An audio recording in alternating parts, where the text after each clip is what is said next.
bentuk ketaatan kita kepada Allah, bahwasanya larangan Allah itu ya memang harus benar-benar dijalankan, benar-benar dijauhi. Larangan Allah benar-benar tidak boleh dilakukan. Nah, dengan tidak melakukan saja itu merupakan bentuk ta'abbud, bentuk ketaatan kita kepada Allah. Nah.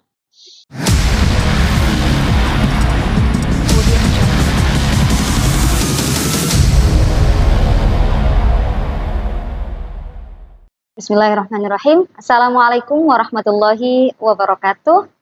Berjumpa lagi bersama kami di An-Nur Podcast Trend. Saya Lulu Khairiyah. Senang sekali bisa membersamai teman-teman An-Nur Media di penghujung Ramadan ini, hampir ujung Ramadan ini. Mudah-mudahan pemirsa semua dalam keadaan sehat walafiat menjalankan ibadah puasa. Baik, di kesempatan kali ini, di episode kali ini kita akan membahas tentang fikih wanita. Ya, tentunya saya tidak sendiri, saya sudah bersama dengan kakak saya, Mbak Ida. Sehat Mbak Ida? Assalamualaikum Mbak. Waalaikumsalam warahmatullahi wabarakatuh. Alhamdulillah sehat.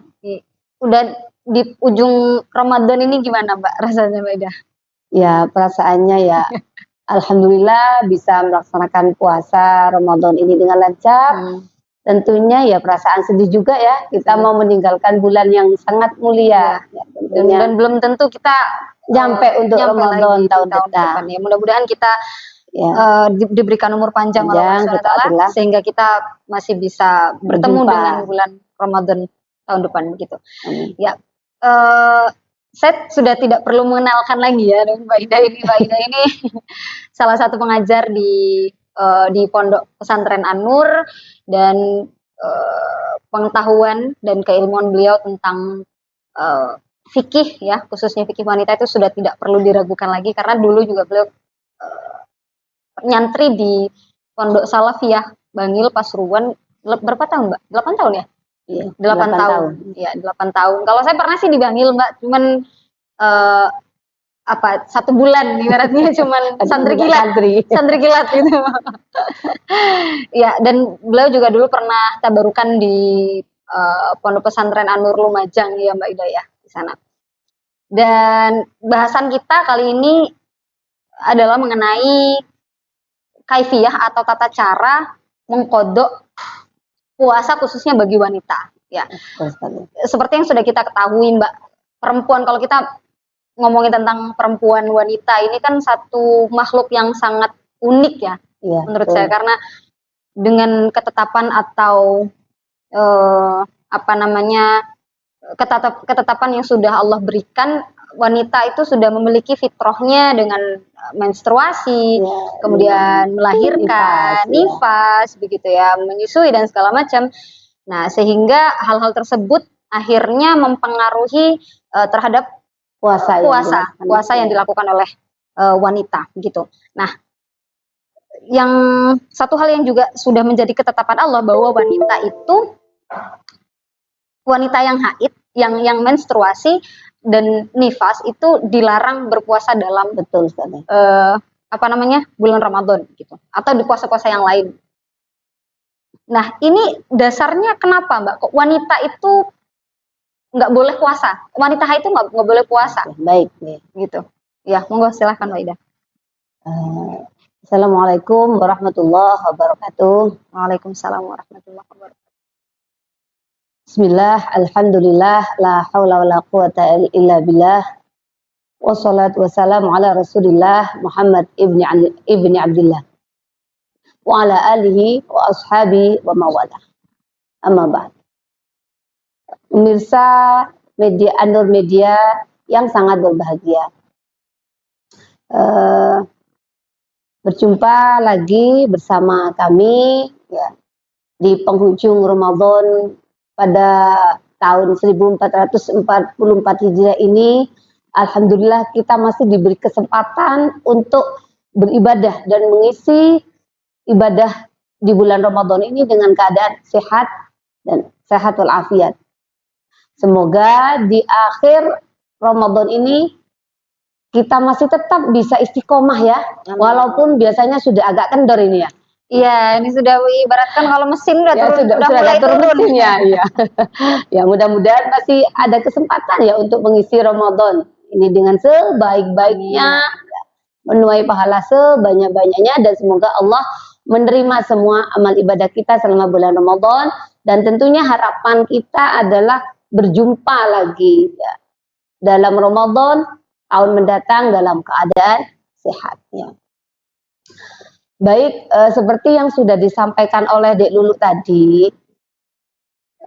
setiap wanita, setiap tahun, setiap bulan Ramadan, pasti ya, kebanyakan ya, mayoritas wanita-wanita yang masih produktif pasti tidak melaksanakan puasa Ramadan dengan full sempurna. Karena banyak ya faktor yang menjadi kendala, kenapa sih wanita itu kok gak full puasanya? Bisa jadi karena haid, nifas, kemudian hamil, kemudian juga menyusui. Ya. Dan ketentuan-ketentuan ini sudah dijelaskan dalam Al-Quran dan Al-Hadis. Oke, begitu. Jadi ketika wanita dalam menjalankan puasa itu memang tidak sempurna. Tidak sama dengan laki-laki yang jos semuanya full tanpa halangan, kecuali sakit ya. Kecuali sakit. Nah, sebenarnya bagaimana sih cara mengkodok dan apa yang harus dilakukan ya, setelah selesai ibadah puasa. Nah, oke. Kenapa sih wanita itu tidak boleh berpuasa? Nah, ketika haid, kenapa sih wanita haid kok tidak boleh berpuasa?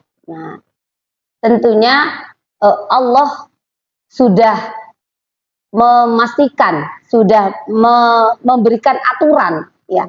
Kenapa wanita itu ketika haid ataupun nifas itu sangat melarang. Beda dengan orang yang hamil ataupun orang yang menyusui. Nah, ketika Allah memberikan larangan, berarti sudah tidak ada tawar-menawar lagi. Nah, jadi ketika Allah itu melarang sesuatu, tidak ada opsi untuk melakukan. Beda dengan perintah. Nah, kalau perintah itu ada opsi lain. Ketika tidak mampu, maka bisa diganti dengan sesuatu yang lain. Misalnya ketika sholat saja ya. Nah, itu kan perintah. Ketika Allah memerintahkan sholat, dia tidak mampu dengan berdiri, maka dengan duduk. Begitu seterusnya.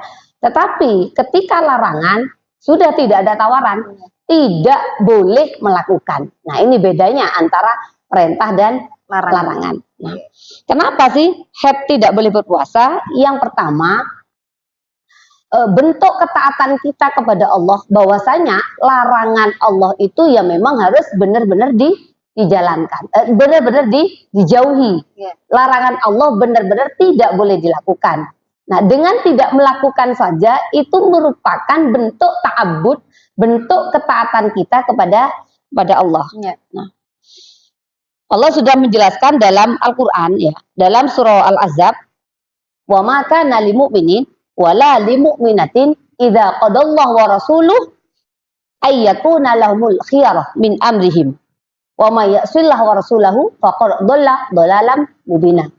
Jadi ketika Allah sudah menentukan untuk setiap mukmin atau setiap mukminah sudah memberikan aturan, maka orang mukmin itu tadi tidak punya pilihan lain. Nah, tidak punya pilihan untuk mencari opsi yang lain. Oke, begitu. Itu yang pertama. Yang kedua, meyakini bahwasanya setiap larangan itu pasti ada hikmahnya. Nah, hikmahnya apa, Mbak? Nah, hikmahnya begini. Larangnya berpuasa. Dari segi medis, ya kita tahu dari segi medis, ketika wanita tidak berpuasa, itu ada beberapa manfaat ternyata. Ternyata ada beberapa hikmah. Nah, disitulah letak kebijaksanaan Allah, letak kasih sayangnya Allah. Kenapa seorang perempuan ketika haid ataupun nifas itu tidak berpuasa? Nah, kalau kita tarik dari dilihat dari segi medis, yang pertama ketika kita haid itu kan banyak darah keluar, oke. Yang disebabkan berasal dari peluruhan dari penebalan dinding rahim.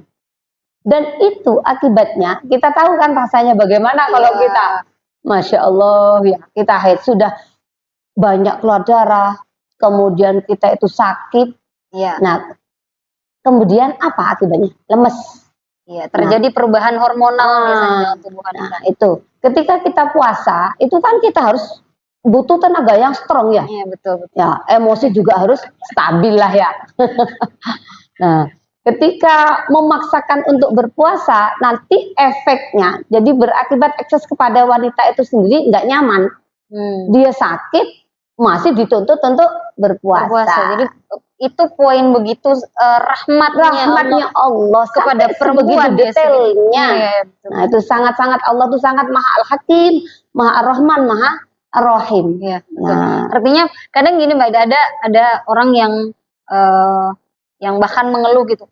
Aduh, aku kok headset gitu, aku pengen banget ini apa namanya, padahal mendapatkan pahala seperti orang-orang lain. Apalagi misalnya terlebih ketika 10 hari terakhir di mana kita mempercayai apa namanya Lailatul Qadar ada di situ begitu kan, kita seolah-olah ya Allah kok tiba-tiba head gitu kan, akhirnya kita nggak merasa bahwa ibadah kita kurang sempurna. Terus makanya kan kita kembali lagi ya, ketika kita tidak melakukan larangan Allah, disitulah kita mendapatkan pahala.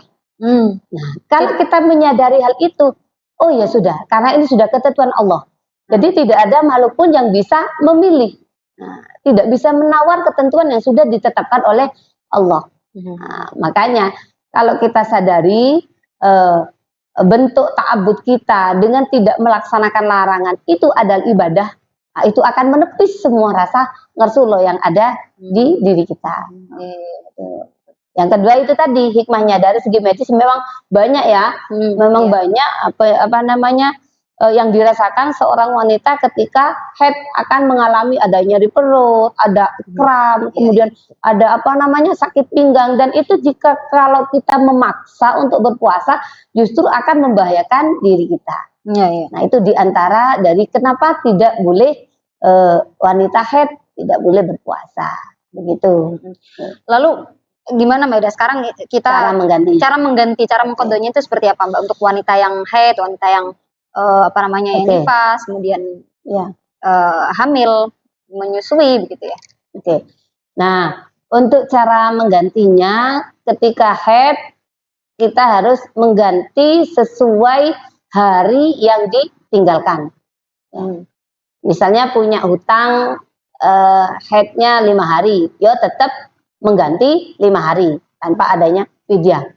Dan ini memang batal ya kalau haid, walaupun haidnya itu sudah hampir sekali mendekati maghrib, misalnya sudah tarhim, itu kadang kita iman ya. Ya, pernah juga anak-anak ditanya, gimana kalau haidnya itu menjelang berbuka puasa, padahal kurang sedikit lagi. Nah, itu ya tetap dihitung 1, ya nggak bisa kita bayar separuh, nggak bisa, tetap hitung 1. Bayar separuh. Ya. Diskon kecil ya. Karena tetap kalau kita punya hutang yang ditinggalkan 5, berarti ya 5 tanpa membayar kafaroh, tanpa membayar fidyah. Ya, itu untuk yang haid. Ya. Untuk yang nifas sama ya. Ini berat ya.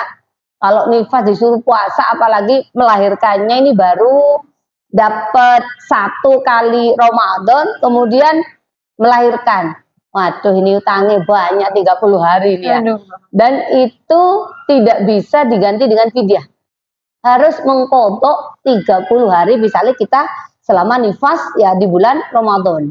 Nah, itu tidak ada hubungannya dengan menyusui ataupun apa ya. Ini karena memang asli nifas. Nifas kan memang dilarang. Nah, berarti nifas hukumnya sama dengan haid. Nah, kemudian kalau hamil dan menyusui, ini kan keadaannya dia suci ya, dia boleh berpuasa, dia wajib berpuasa, tetapi karena ada kondisi yang tidak memungkinkan untuk berpuasa sehingga dia boleh meninggalkan puasa. Nah, alasannya kan macam-macam ya, kita perinci dulu. Kalau perempuan, si ibu tadi khawatir terhadap dirinya saja ya, khawatir terhadap kehamilannya atau sakit atau apa namanya, air susunya bisa keluar sedikit, maka dia kan khawatir terhadap dirinya saja. Iya, iya. Kalau terhadap dirinya saja, maka dia hanya wajib qadha. Oh, Berarti khawatir dirinya sakit, lemes atau apa, iya. boleh tidak Atau ada berpuasa. satu kondisi yang membahayakan ibu Untuk ibunya, untuk berpuasa, berarti dia hanya wajib mengqadha. qadha puasa Mengqadha saja. puasa saja. Ya. Kemudian kalau dia khawatir terhadap anaknya, kan memang ketika hamil ya, khawatir terjadi sesuatu dengan anaknya. Ketika dia menyusui, khawatir anaknya sakit, Iya. anaknya rewel misalnya. Nah, Atau itu ada juga kejadian biasanya anaknya apa namanya? mencret. Iya, betul. Iya, betul ya, mencret. Nah, itu tidak masalah, tidak berpuasa, tidak apa-apa karena memang merupakan rukhsah. Ya, keringanan, tapi dia tetap harus mengganti, tidak serta-merta saya hamil gak puasa. Nah, dia tetap wajib mengqadha puasa, kemudian dia bayar fidyah.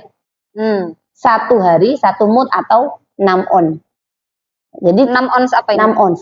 6 ons berupa beras. Oh, beras, atau ya. Memberi makan ya. Memberi makan orang miskin 1 hari 1 mud. Kalau 2 hari ya tinggal kita kalikan saja. Ya.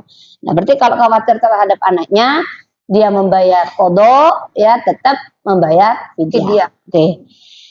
Kemudian kalau yang ketiga, opsi yang ketiga, khawatir terhadap dirinya dan terhadap bayinya. Oh ya, sama-sama rewel nih.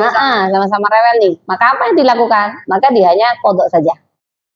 Mengqadha saja tanpa membayar fidyah. Ya, karena memang yang diutamakan dirinya saja, yang menjadi penyebab pertama dirinya saja.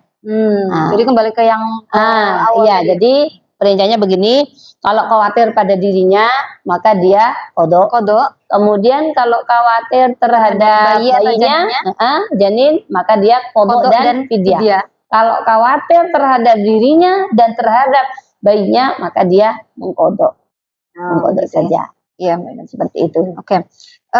Baik, ini ada satu pertanyaan. Kita sudah menghimpun beberapa pertanyaan di media sosial Pondok Pesantren An-Nur begitu. Ada satu pertanyaan dari Adin 445. Pertanyaan begini, Mbak Ida.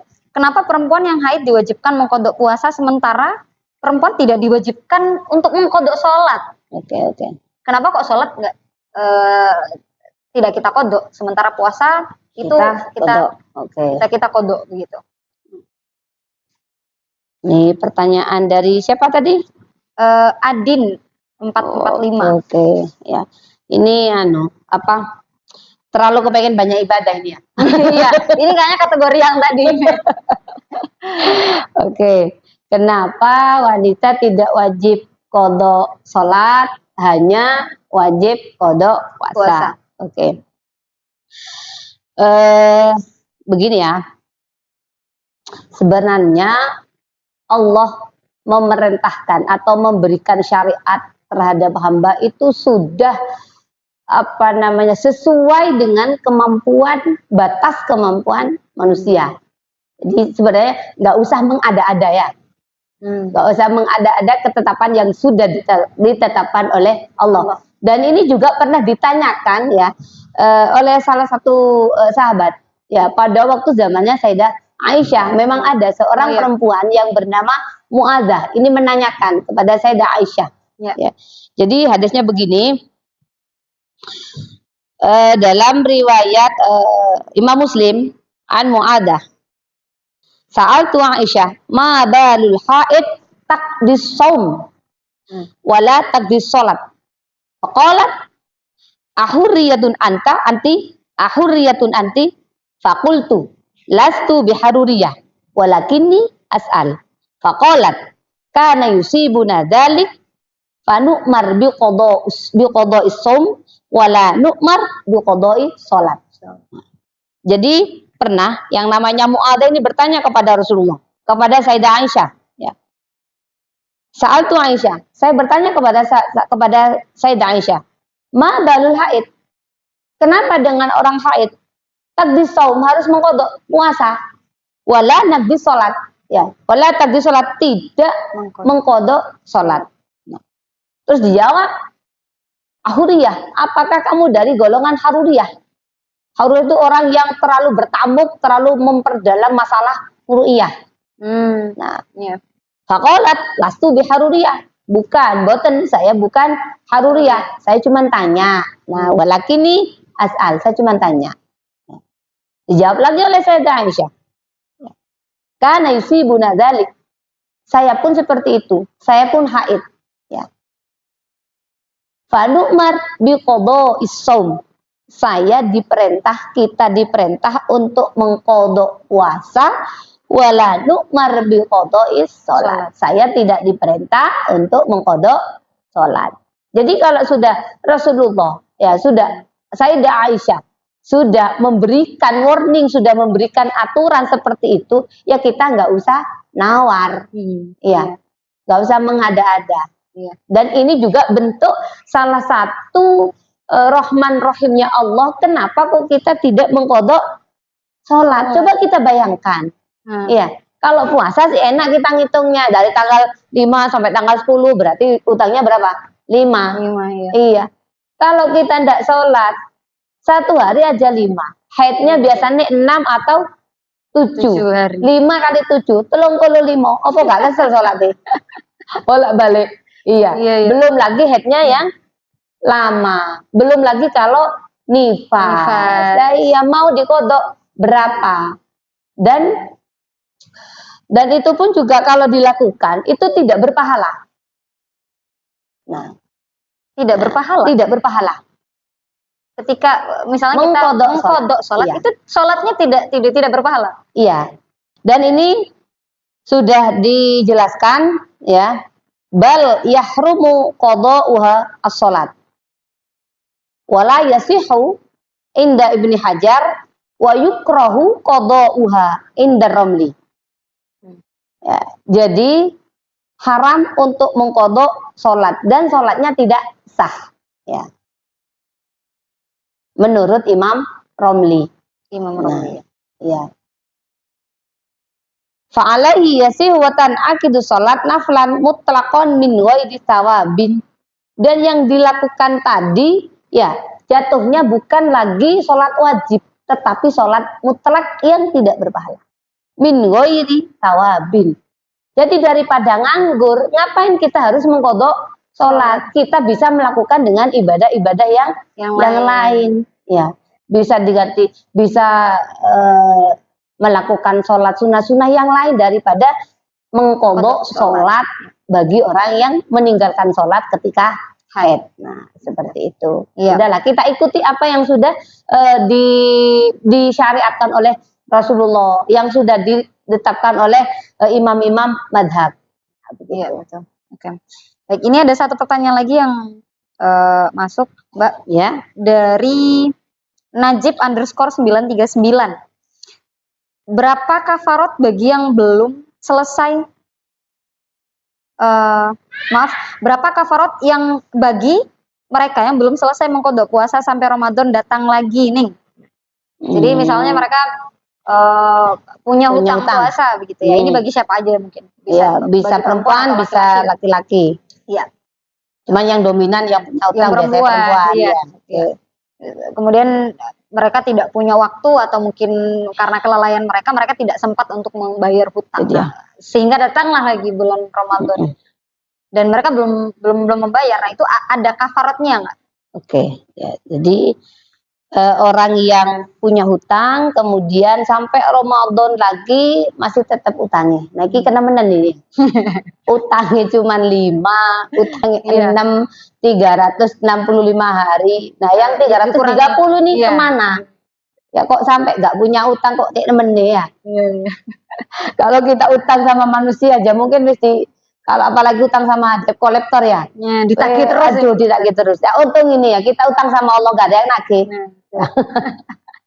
Nggak ditagih di dunia, Ya. nanti ditagih di akhirat, Mbak. Nah, untuk yang kafarot ya, bayar fidyah ya, fidyah bagi orang yang meninggalkan tidak melakukan puasa Ramadan sampai datang Ramadan lagi ya, yang harus dilakukan adalah yang pertama, kodok puasanya masih tetap ya, masih tetap hutangnya masih tetap ada. Ya. Tapi ada tambahan, setiap Sabtu hari yang tidak dilakukan maka dia kena kafarot. Yang awalnya tidak ada kafarot karena dia sudah kena denda ya, kena denda, maka dia harus membayar kafarot 1 hari sama 1 mud. Ya.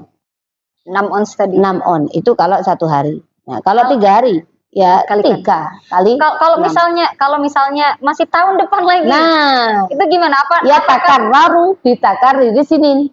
Jadi setiap tahun depan maka akan berkelipat ya. Nah, jadi tetap akan berlipat ganda. Jadi sesuai dengan tahun-tahun berikutnya yang dia tinggalkan. Nah, gitu. Jadi sama dengan ini ya, sama dengan kita bicara kayak apa namanya, bunga bank. Ketika tidak terbayar, maka juga berbunga. Begitupun dengan hutang puasa. Tapi ini untuk fidyahnya saja. Tapi kalau kodoknya tetap. Kalau misalnya sudah selesai ya berarti sudah. Iya, sudah selesai. Merkanya tak ditunda-tunda. Dan itu pun kalau memang dalam waktu 1 tahun itu dia tidak ada kemampuan untuk berpuasa. Ya, kalau dia mampu untuk berpuasa maka dia fidyah. Tapi kalau memang dalam 1 tahun itu dia sering sakit-sakitan, ya ada udzur, tidak memungkinkan untuk mengqadha puasa, maka itu tidak apa-apa. Dan ini sudah dijelaskan dalam kitab Syarhul Muhadzab, wa man akhara qadha Ramadan ma'a imkanihi. Nah, ini ada garis bawah ya, ma'a imkanihi bi angkana muqiman sahihan hatta dakhala Ramadan ya. Hatta dakhala Ramadan akhir lazimahu ma'al qadha likulli yaumin mut wa asim. Nah, yang kedua dia juga berdosa loh ya. Nah, jadi mengakhirkan membayar hutang Ramadan disertai dia imkan, mungkin kemudian dia sehat, kemudian dia mukim, artinya tidak musafir terus. Nah, maka dia wajib mengkodok pada tahun itu. Kalau mengakhirkan, maka konsekuensinya adalah dia harus membayar fidyah. Dan tetap dia dapat dosa. Nah, tetap dosa dia. Iya, gitu. Seperti itu. Iya. Baik, pemirsa Nur Media yang dirahmati Allah. Itu tadi pembahasan tentang bagaimana cara atau kaifiyah mengkodok puasa khususnya bagi perempuan yang haid, nifas, menyusui dan juga hamil gitu ya. Mudah-mudahan penjelasan dari kakak saya tadi, dari Mbak Junaidah, ada nilai manfaat untuk kita semua ya, dan mudah-mudahan di penghujung Ramadan ini kita terus diberikan rahmat oleh Allah Subhanahu wa taala dan bisa bertemu lagi dengan Ramadan tahun depan, begitu. Dan kami segenap kru An-Nur Media juga mengucapkan minal aidin wal faizin, mohon maaf lahir dan batin, selamat Hari Raya Idul Fitri 1444 Hijriah. Semoga kita bisa menjadi manusia yang lebih baik lagi di tahun-tahun berikutnya. Ya, tentunya, sekian predikat tatakun ya, kita bisa memperoleh gelar la'allakum tatakun. Amin ya. Ya, baik, demikian An-Nur Podcast Trend kali ini. Mudah-mudahan kita bisa bertemu lagi dengan An-Nur Podcast Trend yang lain ya. Assalamualaikum warahmatullahi wabarakatuh.